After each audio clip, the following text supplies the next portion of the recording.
ಪ್ರತಿಯೊಬ್ಬ ವ್ಯಕ್ತಿಯೂ ಕೂಡ ಸ್ವಭಾವತವಾಗಿ ಬೇರೆ ಬೇರೆ ಭಿನ್ನವಾದಂಥ ರೀತಿಯಲ್ಲಿ ಇರ್ತಾರೆ. ನಮ್ಮ ವಿಶೇಷವಾಗಿ ಕಾಗೇರಿಯವರು ಒಂದು ರೀತಿಯಲ್ಲಿ ಹೇಳಬೇಕು ಅಂದರೆ ಡಿಫೆನ್ಸಿವ್ ಆಟಗಾರ.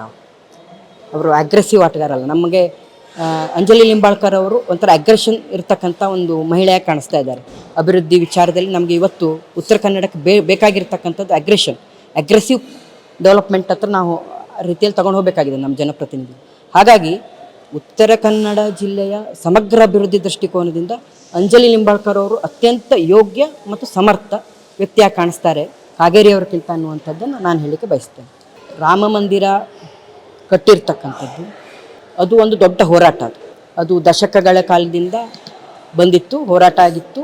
ಅದು ಇವತ್ತು ಲಘು ಬಗೆನೆಯಿಂದ ಅದನ್ನು ಕೂಡ ದೇವಸ್ಥಾನವನ್ನು ಇವತ್ತು ಪೂರ್ಣಗೊಳಿಸದೆ ಉದ್ಘಾಟನೆ ಮಾಡಿರ್ತಕ್ಕಂಥದ್ದು. ಒಂದು ರೀತಿಯಲ್ಲಿ ಹೇಳಬೇಕು ಅಂದರೆ ನಮ್ಮೆಲ್ಲರ ನಂಬಿಕೆಗೆ, ಹಿಂದೂ ಧಾರ್ಮಿಕ ಪರಂಪರೆಯ ನಂಬಿಕೆಗೆ ಅದೊಂದು ಅಪಚಾರ ಆಗಿದೆ ಅನ್ನುವಂಥದ್ದನ್ನು ಒಂದು ದೊಡ್ಡ ದೊಡ್ಡ ಧರ್ಮಪೀಠದ ಗುರುಗಳು ಸಹಿತ ಅದನ್ನು ಅಭಿಪ್ರಾಯವನ್ನು ವ್ಯಕ್ತಪಡಿಸಿರ್ತಾರೆ. ಒಂದು ದೇವರನ್ನು, ಒಂದು ನಂಬಿಕೆಯನ್ನು ಚುನಾವಣೆಗೋಸ್ಕರ ಬಳಕೆ ಮಾಡಿಕೊಳ್ತಕ್ಕಂಥದ್ದು ಅತ್ಯಂತ ಅಕ್ಷಮ್ಯ, ಘೋರ.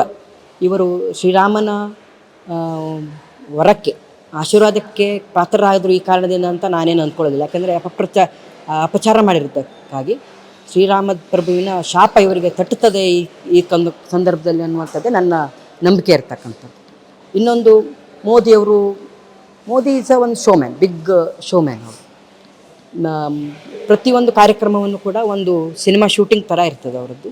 ಅದೇ ರೀತಿಯಲ್ಲಿ ಮೇಕಪ್ ಮಾಡುತ್ತಾರೆ, ಹೇಗೆ ಮಾಡಬೇಕು, ಯಾವ ರೀತಿ ಬರಬೇಕು ಅನ್ನುವಂಥದ್ದೆಲ್ಲ ಇರೋದರಿಂದ ಅವರನ್ನು ಆ ರೀತಿಯಾಗಿ ಬಿಂಬಿಸಲಾಗಿದೆ. ಬಿಟ್ಟರೆ ಕೆಲಸದಿಂದ, ಕಾರ್ಯದಿಂದ ಅವರದ್ದು ಯಾವುದು ಕೂಡ ಸಮರ್ಥನೀಯ ಅಂಶಗಳೇ ಇಲ್ಲ.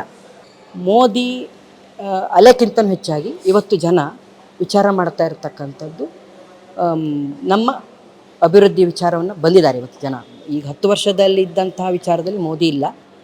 ಆದ್ದರಿಂದ ಈ ಬಾರಿ ವಿಶೇಷವಾಗಿ ಈ ಬಾರಿ 2024ರ ಈ ಒಂದು ಲೋಕಸಭಾ ಎಲೆಕ್ಷನ್ ಏನಿದೆ, ಇದರಲ್ಲಿ ಕಾಂಗ್ರೆಸ್ ಪಕ್ಷಕ್ಕೆ ನೀವು ಯಾಕೆ ಮತವನ್ನು ನಾವು ಈ ಸಲ ಹಾಕಬೇಕು ಅಂತಂದರೆ, ಅಭ್ಯರ್ಥಿ ಅಂಜಲಿ ನಿಂಬಾಳ್ಕರ್ ಅವರು ನಾನು ಆಗಲೇ ಹೇಳಿದೆ, ಅತ್ಯಂತ ವೇಗವಾಗಿ ಅಭಿವೃದ್ಧಿಯತ್ತ ಚಿಂತನೆ ಮಾಡ್ತಕ್ಕಂಥ ಒಂದು ವ್ಯಕ್ತಿ. ಜೊತೆಗೆ ಕಾಂಗ್ರೆಸ್ ಪಕ್ಷದಲ್ಲಿ ಇರ್ತಕ್ಕಂಥ ಪ್ರತಿಯೊಂದು ಶಾಸಕರು, ನಾಯಕರು ಕೂಡ ಅಭಿವೃದ್ಧಿಯ ಚಿಂತನೆಯನ್ನು ಒಳ್ಳೆತಕ್ಕಂಥವ್ರು.